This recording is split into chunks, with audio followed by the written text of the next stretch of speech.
ya, hai guys. Di video ini aku akan membagikan bagaimana cara untuk percaya diri saat melakukan presentasi. Nah, sebelum membagikan tips, aku akan menceritakan pengalaman pribadi aku. Stay tune ya. Baik, di sini aku akan bercerita awal aku melakukan presentasi, yaitu saat SMK.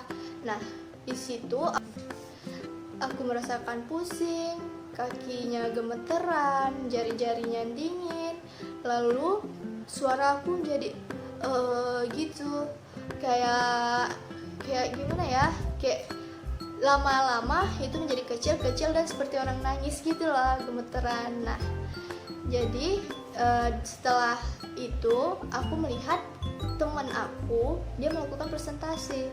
Nah, di saat aku melihat dia, wah, keren kali ya, kok bisa sih dia melakukan presentasi seperti itu. Jadi aku bertanya-tanya, apa ya persiapannya, bagaimana ya. Nah, aku menantang diri aku seperti, ayo Tia, kamu pasti bisa melakukan sebagaimana dia lakukan.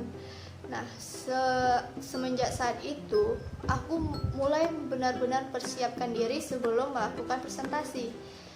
Nah, ini adalah tips yang aku lakukan. Yang pertama yaitu beberapa hari sebelum aku presentasi, aku akan memahami apa saja materinya dan aku akan mengambil poin-poin besarnya. Nah, dari poin-poin besar tersebut, aku mengembangkan isi-isi dari materinya itu menggunakan bahasa aku sendiri. Setelah itu, aku akan mulai berlatih di depan kaca, bagaimana gesture tubuh aku, bagaimana ekspresi wajah aku, lalu bagaimana tatapan aku saat menghadapi seolah-olah itu adalah orang lain.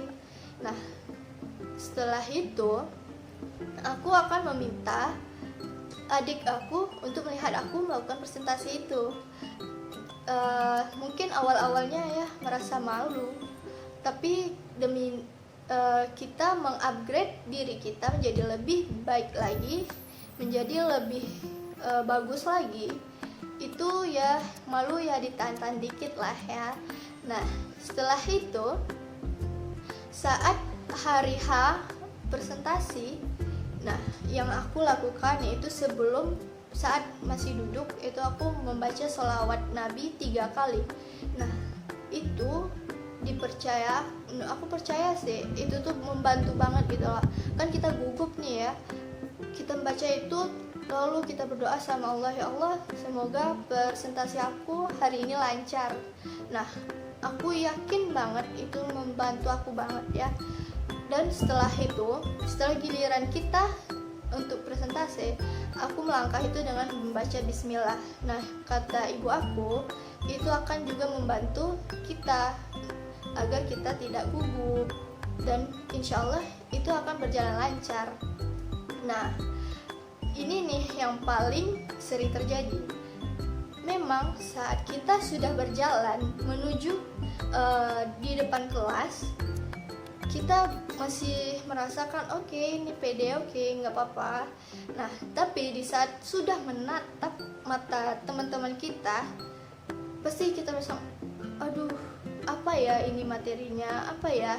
Nah, cara yang aku lakukan yaitu aku menganggap teman-teman aku itu seperti mereka tidak tahu apapun tentang pelajaran itu, dan akulah orang yang satu-satunya mengerti apa itu materinya.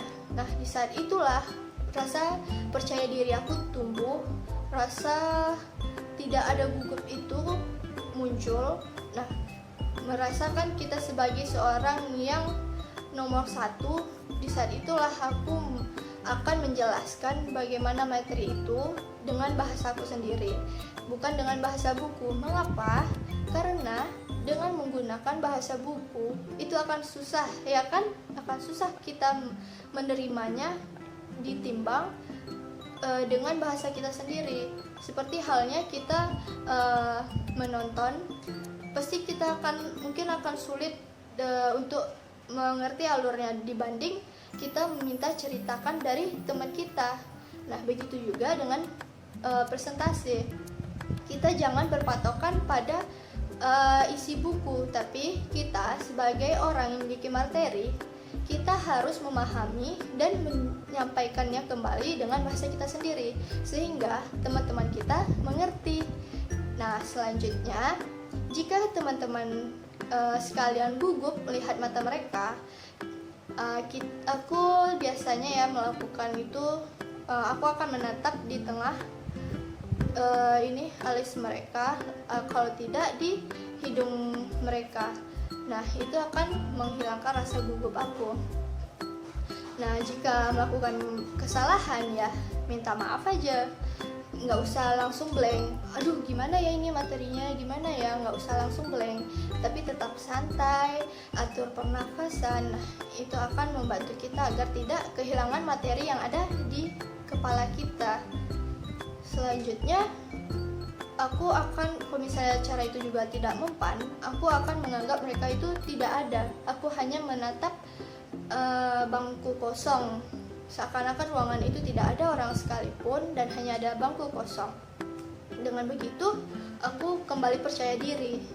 Nah, begitulah tips dan pengalaman pribadi aku.